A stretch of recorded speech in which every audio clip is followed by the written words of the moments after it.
Hey guys, bumili na naman kami ng ulam. Dalawa lang kami ngayon ni Bibi. Kami kasunti na lang. Kasi inubos ko na masarap eh. Bili na kami ng ulam oh. Nagdigada na yung kalang ko, dalawa yung kalang. Kami lang ngayon dalawa kasi wala si Mrs. may pasok. So nauna tayo paglabas. Kaya kami na muna na malingki.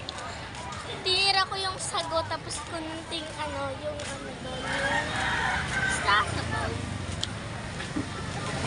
Wala na, inubos na yung hindi na nagtira. Inubos yung kanyang sago. Hindi, tira ko sago. Sago na lang. Sago. Sabaw. Yung sabaw pala yun, naubos yung sabaw. Yung sago, wala na. Kasi favorite ko yung... Galing nga pala kami doon. Kasi namalingki kami. Favorite ko kasi yung palengke. Maganda Papa. kasi mamalingki pagka... Papa, favorite ko kasi yung sago. English ng sago, pearls. Ganun ba? Ano no? Sabi ni teacher, English daw ng sago, Pearls. Para bumili ng ano dyan, sisip pulutan no?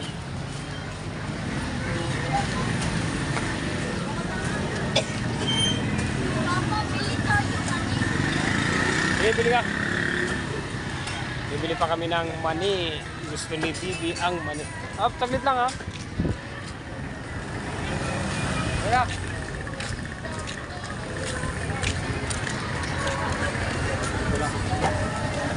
Yes, yung kuya mani.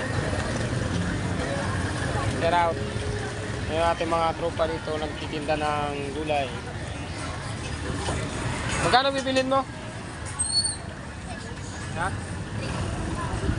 Sige, hawakan mo muna to.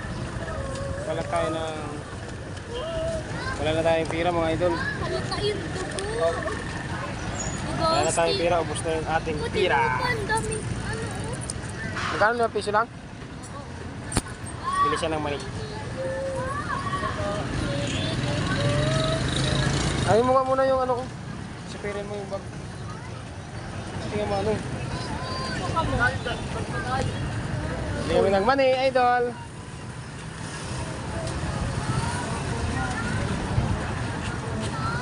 Ay mga masisipag, mga bata pa nagtitinda na ng mani. Di ba? Ano idol? Ano ka ba? Yan. Nag-vlog kami ha. Nag-vlog kami para makita nyo naman yung mga tropa natin dito. Yan.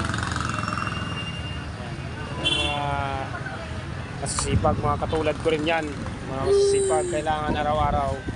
Mga idol, kumakayod tayo. Kasi pag hindi tayo kumayod, Guys, sasakay na kami sa wala tricycle. tayong kakainin. Kasi sa panahon ngayon wala nagbibigay. Kailangan sariling sikap mo para magkaroon ka ng pira at pangpamilya. Diba? So right guys, hindi namin hahabain kasi sasakay na kami ng tricycle. Ayun, ayun.